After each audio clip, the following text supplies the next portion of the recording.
제사장들과 장로들의 큰 무리가 그리스도를 따라서 헤롯에게 왔다. 구주에게 끌려 들어갈 때에 이 고관들은 모두 격양된 목소리로 그분에게 비난을 퍼부었다. 그러나 헤롯은 그들의 고소에는 거의 관심을 두지 않았다. 그는 그리스도께 질문할 기회를 찾으면서 조용히 하라고 명했다. 그는 그리스도를 포박한 줄을 풀도록 명하고 그분을 너무 난폭하게 다룬다고 그분의 원수들을 책망하였다. 세상의 구주의 침착한 얼굴을 동정심을 가지고 바라보던 그는 그 얼굴에서 지혜와 순결만을 찾을 수 있을 뿐이었다. 빌라도와 같이 그도 그리스도가 적의와 질투에 의하여 고소당했다는 사실에 안심하였다.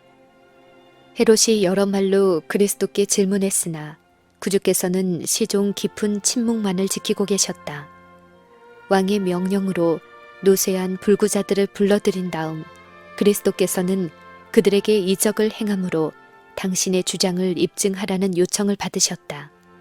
사람들이 그대가 병자를 고칠 수 있다고 말하니 나는 그대의 널리 퍼진 명성이 거짓이 아니었다는 것을 보기를 원하노라고 헤롯은 말했다. 예수께서 이에 응하시지 않자 헤롯은 계속해서 재촉하기를 그대가 다른 사람들을 위하여 이적을 행할 수 있다면 지금 그대 자신의 유익을 위하여 그것을 행하라. 그리하면 그것이 그대의 선한 의도에 도움이 되리라고 하였다. 그는 다시 명령하기를 그대가 소문난 대로 능력을 가졌다는 표적을 우리에게 보이라고 하였다. 그러나 그리스도는 듣지 못하고 보지도 못하는 사람과 같으셨다. 하나님의 아들은 인성을 취하셨으므로 그 같은 환경에서 인간이 하는 것처럼 하셔야만 했다. 그러므로 그분은 유사한 처지에 놓일 때에 인간이 참아야 되는 고통과 모욕을 피하기 위하여 이적을 행하지 말아야 하셨다. 헤롯은 그리스도께서 자기 앞에서 어떤 이적을 행하신다면 석방시키겠다고 약속했다. 그리스도를 고소하는 자들은 이미 그분의 능력으로 말미암아 이루어진 위대한 일들을 직접 눈으로 보았다. 그들은 그분의 명령으로 무덤이 죽은 자를 내어준 사실을 들었다. 그들은 그분의 명령에 순종하여 죽은 자가 나오는 것을 보았다. 그들은 지금 그분이 이적을 행하지나 않을까 하는 공포심에 사로잡혔다. 그들은 무엇보다도 그분이 능력을 나타내지나 않을까 하여 몹시 두려워하였다. 그렇게 되는 경우에 그들의 계획은 치명타를 입을 것이며 아마 그들의 생명까지도 이를지 모를 일이었다. 몹시 근심하면서 제사장들과 관원들은 또다시 그분에게 비난을 퍼부었다. 그들은 목청을 돋우어 그분이 반역자요 참남된 자라고 선언하였다. 그분은 귀신의 왕 바알세불을 힘입어 이적을 행한다고 주장했다. 어떤 사람은 이렇게 부르짖고 다른 사람들은 저렇게 말하므로 재판정은 수라장이 되었다. 헤로디아가 침례 요한의 머리를 요구할 때 공포에 떨던 그때보다 지금 헤롯의 양심은 훨씬 덜 민감하였다. 한동안 헤롯은 그가 저지른 무서운 행위에 대한 양심의 가책으로 심한 고통을 느꼈으나 음탕한 생애로 인하여 그의 도덕적 지각은 점점 타락하였다. 이제 그의 마음은 매우 완고해져서 담대히 자기를 책망했던 요한에게 형벌을 내린 것을 자랑할 수 있게까지 되었다. 그리하여 그는 이제 자기가 예수님을 석방할 수도 있고 정죄할 수도 있다는 것을 되풀이해 말하면서 예수님을 위협하였다. 그러나 예수께서는 들은 척도 하지 않으셨다. 헤롯은 이와 같은 침묵에 분노하였다. 그것은 자기의 권위를 전적으로 무시하는 것처럼 보였다. 이 자만심이 강하고 도도한 왕에게는 이와 같이 무시당하는 것보다는 공개적인 견책이 훨씬 덜 모욕적이었을 것이다. 다시 그는 화를 내며 예수님을 위협하였으나 예수께서는 역시 움직이지도 않은 채 침묵을 지키고 계셨다. 이 세상에서 그리스도의 사명은 쓸데없는 호기심을 만족시키는 것이 아니었다. 그분은 상한 심령을 고치기 위하여 오셨다. 죄로 병든 영혼들의 상처를 싸매기 위하여 말씀해야 하셨다면 그분은 침묵하지 않으셨을 것이다. 그러나 예수께서는 거룩하지 않은 발로 진리를 짓밟는 자들을 위해서는 한마디 말씀도 하지 않으셨다. 그리스도께서는 완고한 왕의 귀를 찌를 수 있는 말씀을 헤롯에게 하실 수도 있었다.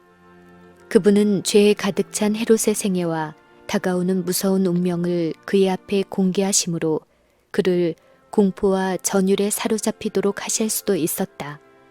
그러나 그리스도의 침묵은 당신이 주실 수 있는 가장 통렬한 견책이었다. 헤롯은 선지자 중에 가장 큰 선지자를 통해 그에게 주어진 진리를 거절하였다. 그러므로 이제 그가 받을 만한 아무런 다른 기별이 없었다. 하늘의 임금께서 그에게 하실 말씀이 하나도 없었다.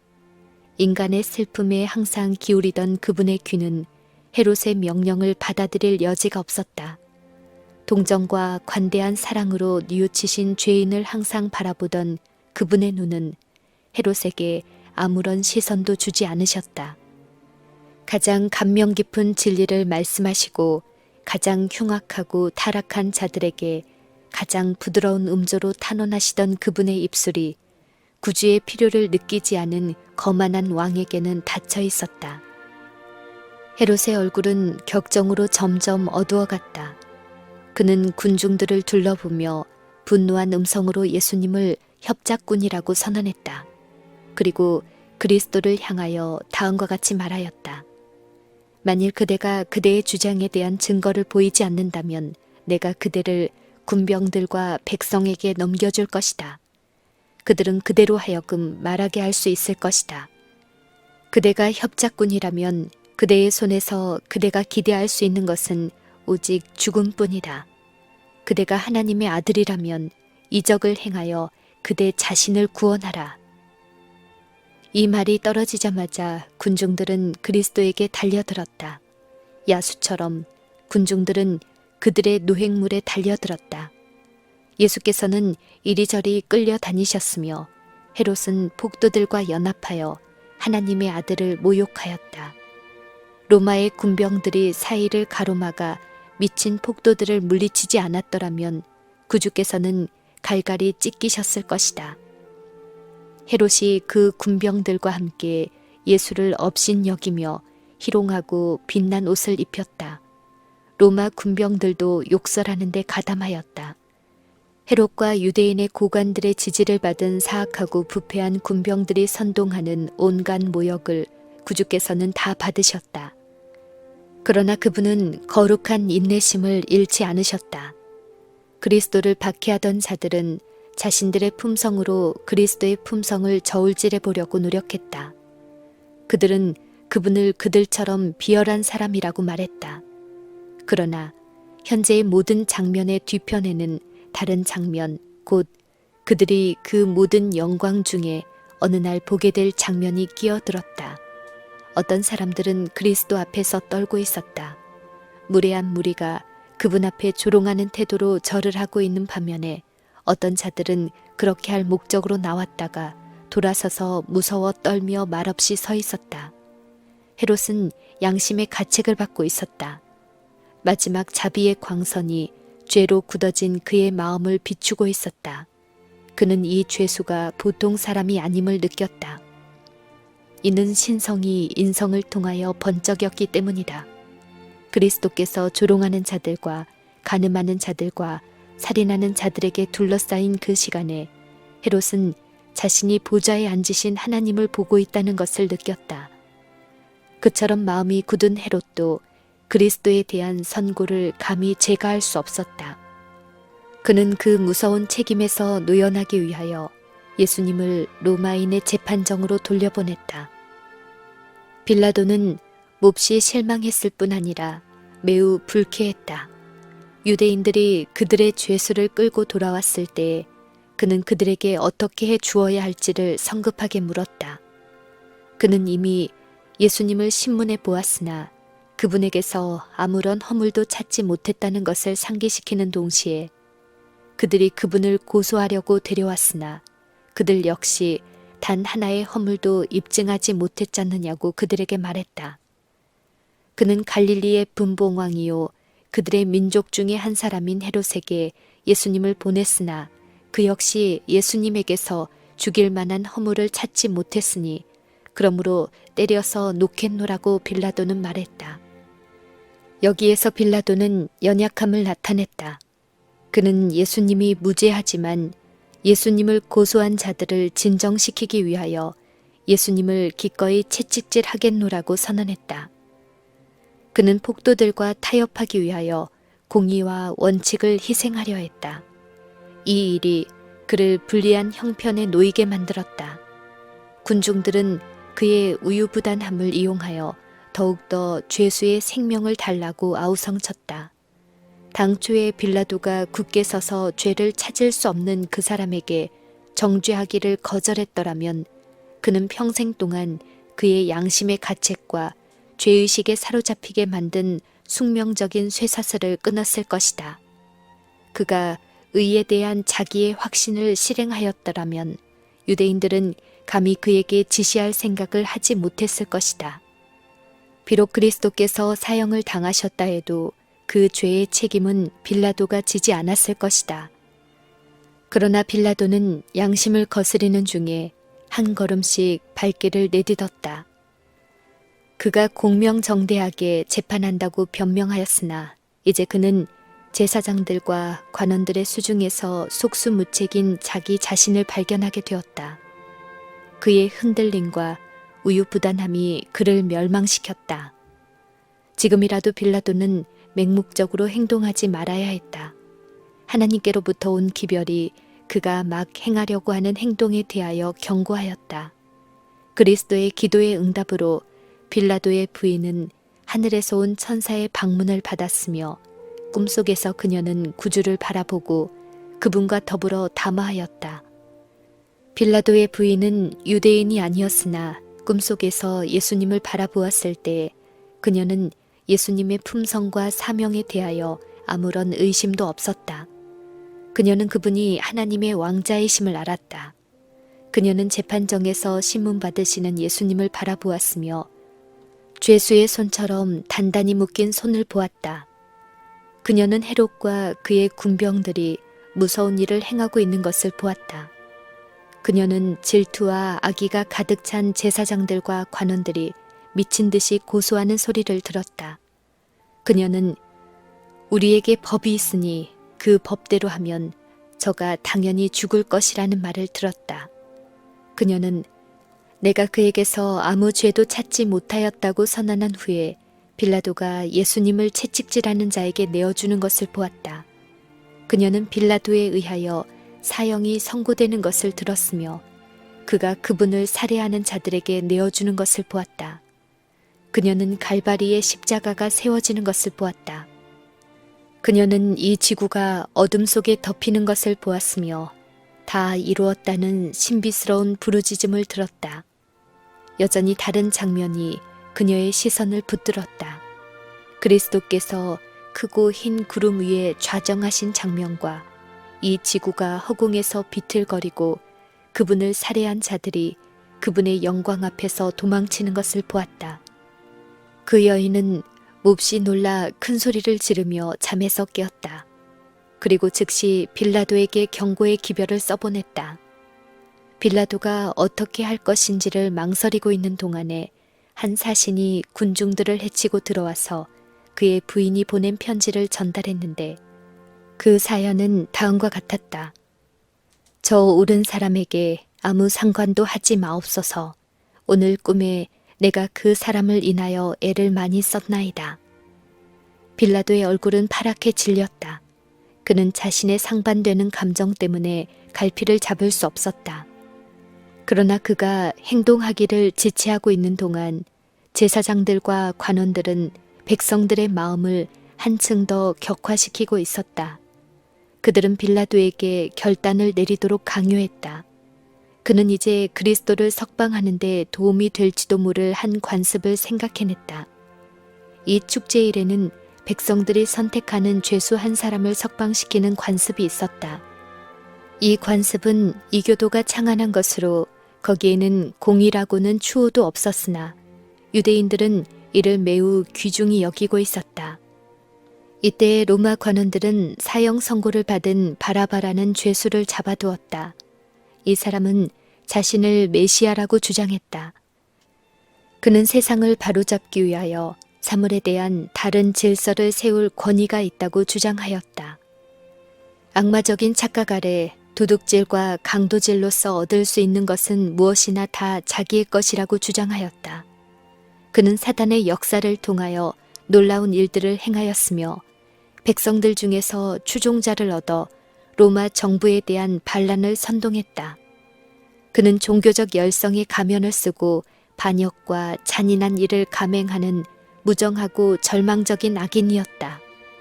빌라도는 백성들로 하여금 이 사람과 무죄하신 구주 가운데 하나를 선택하게 하므로 그들에게 정의감을 불러일으키려고 생각했다. 그는 백성들로부터 제사장들과 관원들의 주장에 반대되는 예수께 대한 동정을 얻게 되기를 바랬다. 그리하여 군중들을 돌아보며 그는 진지하게 너희는 내가 누구를 너희에게 놓아주기를 원하느냐? 바라바냐? 그리스도라 하는 예수냐? 하고 물었다. 복도들은 야수의 울부짖음과 같은 소리로 바라바를 우리에게 놓아주소서 라고 대답하였다. 바라바라는 부르짖음은 더욱 커져만 갔다. 백성들이 그의 질문을 이해하지 못한 줄로 생각하고 빌라도는 너희는 내가 유대인의 왕을 너희에게 놓아주기를 원하느냐? 라고 말하였다. 그러나 그들은 다시 부르짖기를 이 사람을 없이 하고 바라바를 우리에게 놓아주소서 라고 하였다. 그러면 그리스도라 하는 예수를 내가 어떻게 하랴? 라고 빌라도는 물었다. 또다시 밀려오는 파도처럼 웅성거리는 군중들이 악마처럼 부르짖었다. 인간의 탈을 쓴 악마들이 군중 속에 있었으니 십자가에 못 박혀야 하겠나이다 라는 대답밖에 또 무엇을 기대할 수 있겠는가. 빌라도는 곤혹스러웠다. 그는 일이 이렇게 되리라고는 생각지 않았다. 그는 무죄한 사람을 그가 선고할 수 있는 수치스럽고 잔인한 죽음을 당하도록 내어주기를 두려워하였다. 포효하던 음성이 그친 후에 그는 백성들을 향하여 어찌미뇨 무슨 악한 일을 하였느냐 라고 말했다. 그러나 그러한 것을 논의하기에는 너무나 멀리 갔다. 그들이 원하는 것은 그리스도의 무죄를 증거하는 것이 아니라 그분을 정죄하는 것이었다. 아직 빌라도는 그분을 구원하기 위하여 애쓰고 있었다. 빌라도가 세 번째 말하되 이 사람이 무슨 악한 일을 하였느냐? 나는 그 죽일 죄를 찾지 못하였나니 때려서 놓으리라 하였다. 그러나 그분을 석방하겠다는 이 말이 백성들을 10배나 광포하게 만들었다. 저를 십자가에 못 박게 하소서 하고 그들은 부르짖었다. 빌라도의 우유부단함이 초래한 폭풍우는 점점 거세져만 갔다. 피로에 지치고 온몸에 상처를 입으신 예수님은 끌려 나오셔서 군중들의 목전에서 채찍에 맞으셨다. 군병들이 예수를 끌고 브라이도리온이라는 뜰 안으로 들어가서 온 군대를 모으고 예수에게 자색 옷을 입히고 가시 면류관을 엮어 씌우고 예하여 가로되 유대인의 왕이여 평안할지어다 하고 침을 뱉으며 꿇어 절하더라. 때때로 어떤 악인의 손이 예수님의 손에 쥐고 있던 갈대를 빼앗아 그분의 이마에 씌워진 가시관을 쳤다. 그때마다 그분의 관자놀이는 가시에 찔려서 붉은 피가 그분의 얼굴과 수염에 흘러내렸다. 하늘이여 경탄하고 놀랄지어다. 땅이여 압박하는 자와 압박받는 자를 바라보라. 미친 군중들이 세상의 구주를 애워쌌다. 조롱과 조소가 야비하고 참남된 저주와 뒤섞여 나왔다. 그분의 미천한 태생과 초라한 생애는 잔인한 폭도들의 비평을 받았다. 하나님의 아들이라는 그분의 주장은 조소를 받았으며 비루한 농담과 모독적인 욕설이 이 입술 저 입술에서 터져나왔다. 사단은 구주를 모욕하는 일에 잔인한 폭도들을 지휘하였다. 할 수 있는 대로 그분을 노하게 하여 보복을 하게 하거나 그분으로 하여금 이적을 행하여 자신을 구출하게 함으로 구원의 경륜을 무산시키는 것이 사단의 목적이었다. 그분의 생애에 단 하나의 흠이 있거나 무서운 시험을 견디는 일에 있어서 그분의 인성에 단 한 가지 실수라도 있었다면 하나님의 어린 양은 불완전한 제물이 되었을 것이며 인류의 구속은 실패했을 것이다. 그러나 한마디 명령으로 하늘 군대를 불러와 자기를 돕게 할 수 있고 신성의 위엄을 번쩍이심으로 공포에 쌓인 폭도들을 당신의 시야에서 몰아낼 수 있는 분이 가장 비루한 모욕과 폭행을 더할 나위 없이 침착하게 감내하셨다. 그리스도의 원수들은 그분의 신성의 증거로서 이적을 요구하였다. 그들은 그들이 요구했던 그 무엇보다도 더 큰 증거를 가지고 있었다. 그들의 잔인성이 그분을 고문하는 자들을 인간 이하로 낮추어 사단의 모습으로 변모시킨 것처럼 예수님의 온유와 인내는 그분을 인간 이상으로 높여서 그분이 하나님과 같은 분이심을 증거해 주었다. 그분의 낮아짐은 높아질 것에 대한 보증이었다.